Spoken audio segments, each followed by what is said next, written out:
Hello everyone, thank you for stopping by. I am Soma, and if you're here for the first time, I make videos on personal development and try to upload once a week.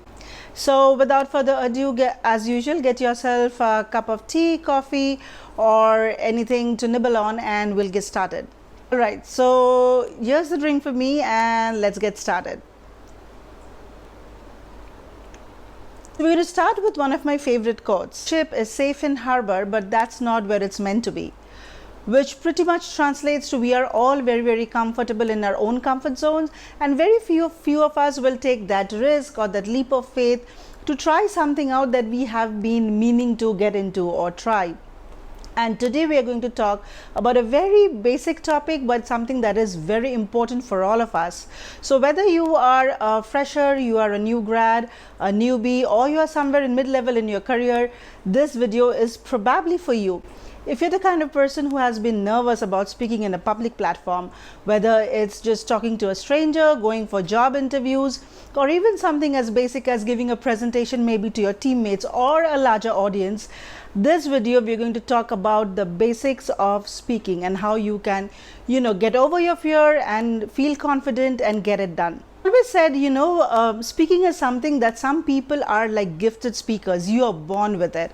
And there are some of us who haven't been so lucky to be gifted as a perfect, well-organized speaker. But some of us over a time in your career, in your life, have been pushed into a role where we have to get into public speaking.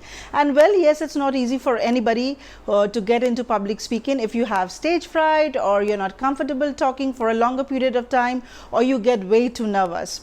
But you know what, I'm going to share a personal story and I'm going to tell you how I got over my fear of public speaking. Now, as a kid in school, I always performed. I have always been on stage, but I was very afraid of speaking. Now, let's generalize today for the sake of discussion and say, we'll take as a common language English, which probably all of us in India speak. So while I didn't have stage fear because I always performed, whether it was dance competitions or, singing competitions and things like that, but I did have a fear of speaking.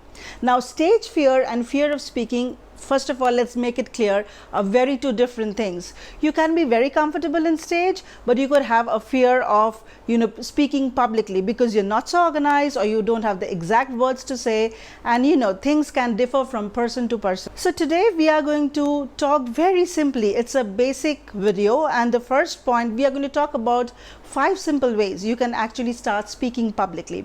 The first one is the 10,000 hour rule. Now, obviously, as you understand, the concept is very basic. You have to speak as much as you can. More you speak, chances are more comfortable you will become. Now, the 10,000 hour rule obviously means that, you can start at a very basic level, maybe in your bedroom or your home where nobody is watching you and you feel comfortable, you're not scared or jittery. And you can just pick up any topic, like maybe you watched a recent movie and you want to tell your friend what you thought of a movie. Sort of like a movie review for your friend, and you start speaking on that. It could be a simple question like, where do you see yourself 5 years from now?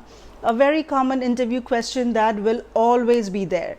So you can take simple scenarios and start talking and see where you falter. Where are the places you are not so comfortable or you feel fidgety or you just want to give up. So no matter how much you practice, there is one thing you always have to remember. Things will not change overnight. So just because you practice for an hour or you just spoke to a friend over a phone does not mean by tomorrow things will be all fine for you and you'll be that confident speaker you always wanted to be. But it will change, and it will always change for the better. Anyways, I think you get the idea by now that the idea is speak as much as you can, pick up different scenarios so that you are more comfortable no matter what is presented to you.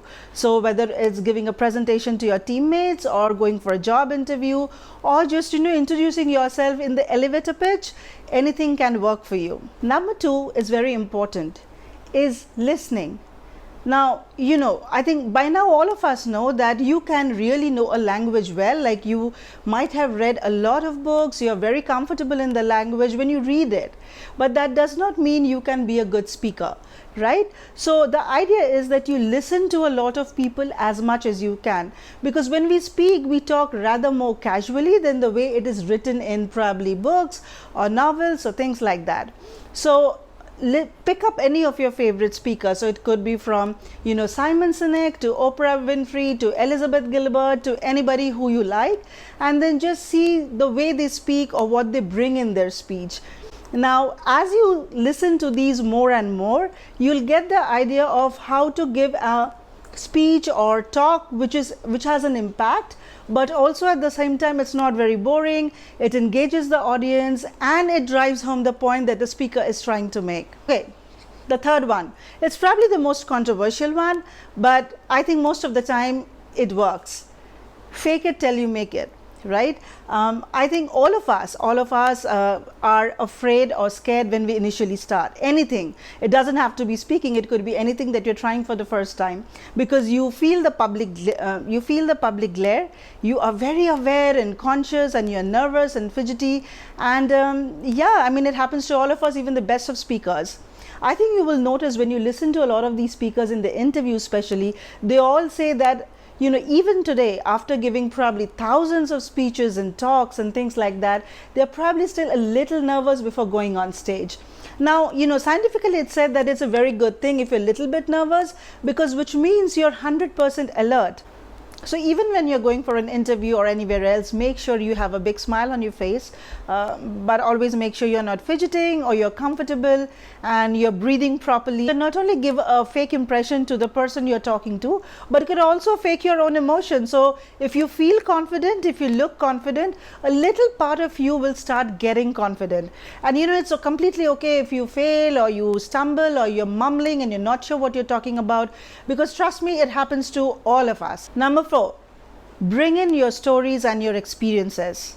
Now, when we start speaking publicly, there are two things that are very, very important.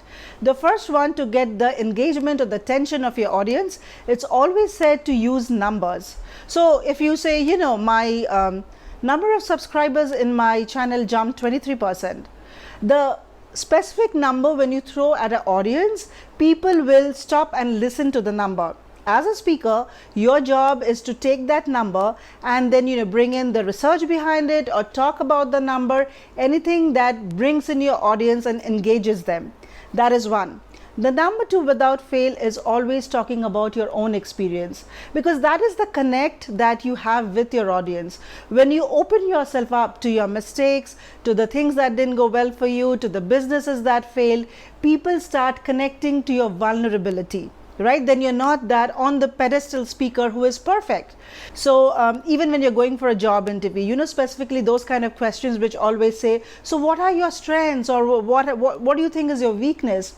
Always talk about something that was your weakness before, something that you have worked on and how you worked on it and how did you change. So what happens is, while you're talking about your weakness, you're saying that you have worked on it and things have changed now. Now that definitely gives an impression that you're the kind of person who has an open mindset, who is willing to accept things that you don't know or you're not sure about. However, you are always willing to work on it. Now that is how you take a question that wants you to talk about your weakness, your negativity, and then turn it into something way more positive. All right. Number 5, and the last one, enjoy the experience. All right. So there's a concept in Agile which we always talk about, is the concept of Shu-Ha-Ri. Loosely interpreted, it's basically a 3-tier step. Okay, so Shu, Ha, and Ri. And what happens is, when you're getting into a process, you start with the basics, as in someone telling you what the process is. It's the basics, the ABCs, and the 1 + 1, and you have to follow that because you are new to the entire knowledge zone of that process. Now, once you start getting comfortable and you know everything about the process, you're trying it out, you're implementing out, you move on to the next level, which means now you're trying to understand how the process really works in your environment. You're starting to make smaller tweaks here and there, which you feel like will make it much more easier for yourself or for your team and things like that. And the last stage, of course, is the fact that you are the master. You know it inside out, you understand the concept, you have internalized every bit of the process, and now you can break the rules, create your own rules, and try out the process or the system or Agile by yourself. I think the same goes when you're learning to speak or you're getting into public speaking. So you're comfortable. The first step obviously is for you to learn the basics. to stop fumbling, to stop fidgeting, to get a little more comfortable, if not 10% comfortable, in researching a topic and going ahead and talking about it. At some point, you'll find your footing, which means now you're comfortable on what you're talking about, and you have to make certain adjustments here and there to ensure you look relaxed, you are speaking well, and you sort of show that you're a confident person. The last stage where you have completely mastered the entire process, you're not afraid anymore, and you're doing really well for yourself, you're trying to get more gigs, into getting into speaking assignments and volunteering in your team to say, hey, I want to do the presentation kind of scenario. That's where you are starting to find your own style, the way you speak. You do not have to follow anybody else or fake it anymore, or try to mimic anyone else, because that is the place you are in. You're so comfortable that now you're playing on your strengths.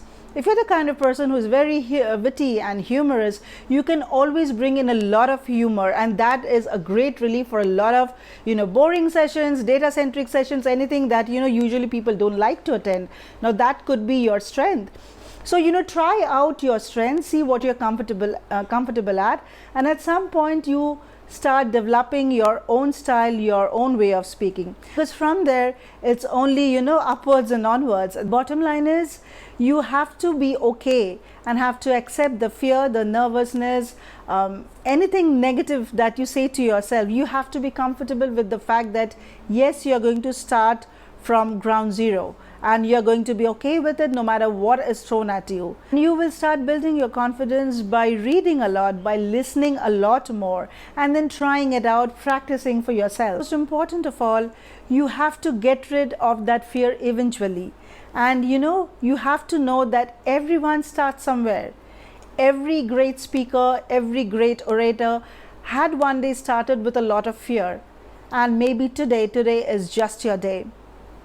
So I hope this video brought in a little bit of perspective to your day, to your life, and I hope you can take some of the points and try to implement it in your life, in your own daily regular routine, and try to see if it works for you. I would be extremely pleased if you could drop a note or a comment, and if you could let me know if any of those has helped you, or you're going to try it out, or you have tried before. So thank you very much once again for joining today, and I hope you have a lovely week, and I'll see you next time. Bye-bye.